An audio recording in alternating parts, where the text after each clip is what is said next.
Hey there, money warriors. Let's talk about something that's probably keeping you up at night: your credit score. If you're feeling like your credit's in the gutter, take a deep breath. We've all been there, and I've got some good news. It's fixable. And way faster than you think. Look, I get it. A bad credit score can feel like you're wearing a financial scarlet letter. But here's the truth: over 30% of Americans are dealing with subprime credit. You're not alone in this fight, and more importantly, you've got the power to turn things around. So let's dive into the nitty-gritty of credit repair. It's like magic: you boost your available credit without spending a dime more. This instantly improves your utilization ratio. If you've got a friend or family member with a well-managed credit card, ask if they'd be willing to add you as an authorized user.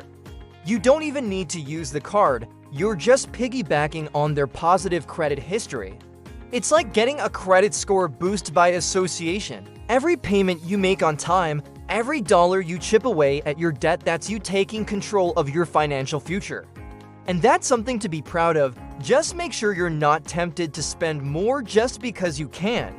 Remember, we're building good habits here. There are credit counseling services out there that can provide guidance and support. But the key to long-term credit health is consistency.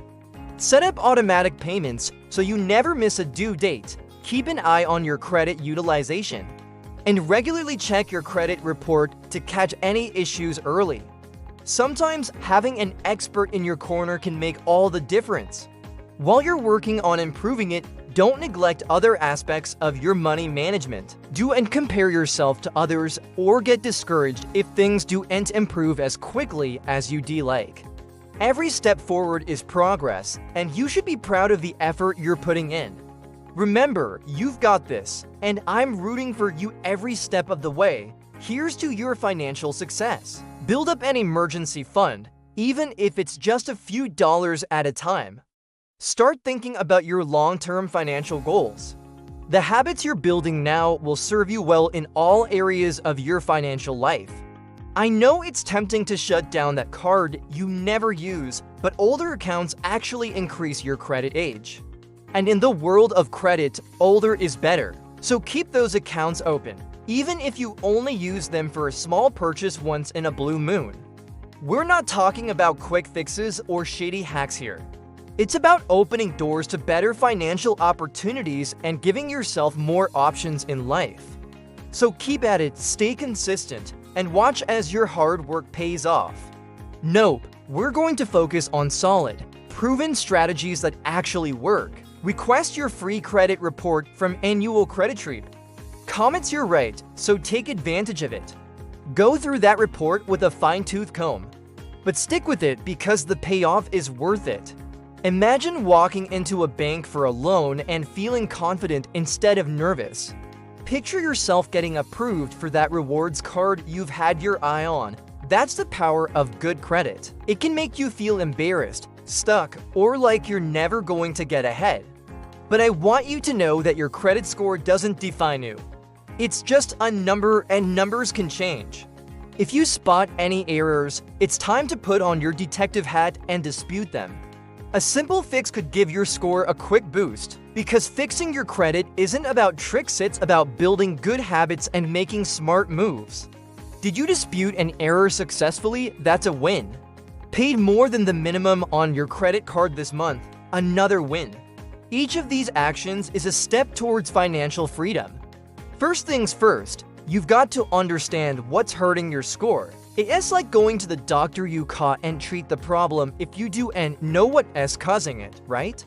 The usual suspects are missed payments, high credit utilization, and too many hard inquiries. I know, easier said than done, but hear me out. Your credit utilization, that's how much of your available credit you're using, should ideally be under 30%. If you can get it under 10%, even better. Start with the cards that are closest to maxing out. Even small payments can make a big difference here. Maybe you forgot about that store card payment, or your credit card balance is creeping up towards the limit. Whatever it is, identifying the root cause is your first step towards financial healing. Now, let's talk about your credit report. It's like your financial report card, and just like back in school, sometimes there are mistakes. Alright, next up is tackling those high credit balances. Here's a pro tip that not enough people know about: ask for a credit limit increase. Now, let's talk about a little credit score shortcut: becoming an authorized user. Here's something that might surprise you: don't close those old accounts. Now, I want to take a moment to acknowledge something. Dealing with bad credit can be stressful. What really matters is the steps you're taking to improve your financial health. Remember, fixing your credit is a marathon, not a sprint. It takes time, and there might be setbacks along the way. As you're working on these steps, don't forget to celebrate the small wins. And hey, if you're feeling overwhelmed, don't be afraid to reach out for help. Now, let's talk about maintaining your progress. Once you start seeing improvements in your credit score, it can be tempting to ease up. Remember, your credit score is just one part of your overall financial picture. As we wrap up, I want to leave you with this thought: your credit journey is uniquely yours. Your credit score doesn't define you, but fixing it can change your future. If this helped you out, drop A in the comments and hit subscribe for more money wins only on Thrives and Finance.